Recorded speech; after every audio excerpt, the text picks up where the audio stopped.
Folks, 900,000 veterans depend on food stamps. I'm joined tonight by Senator Bernie Sanders of Vermont, chairman of the Senate Veterans Affairs Committee.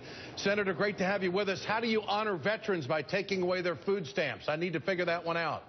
Well, you're going to have to spend a long time, Ed, trying to figure it out. It is an absolute outrage. The average veteran is not a wealthy person. The average veteran is elderly, and the average veteran is struggling. The reality is 76% of the people who receive food stamps are either elderly, they're either disabled, or they're in families where there are low-income kids. And to cut those programs is to simply make people in this country go hungry.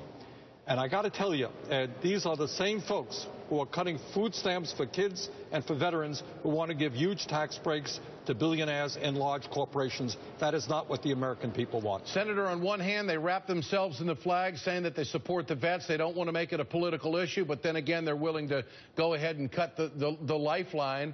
$200 a month to a vet who is down on his or her luck, having a hard time getting back into the economy. I mean, what do you say to these Republicans?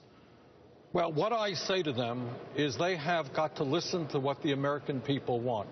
And what the American people want, Ed, is not to make these drastic cuts in the food stamp program, not to hurt our veterans, not to cut Social Security, Medicare, Medicaid, education, the WIC program. What the Republicans are trying to do is balance the budget on the backs of the most vulnerable people in this country. And meanwhile, at the same time, they're working as hard as they can to provide huge tax breaks or maintain huge tax breaks for large corporations. 1 out of 4 corporations in this country does not pay a nickel in federal taxes. Those are the numbers. And finally, Senator, are there any Republicans that are against this? We will see. I would hope that the American people can talk sense to them and to make it clear that we have got to create jobs in this country. We need a fair budget.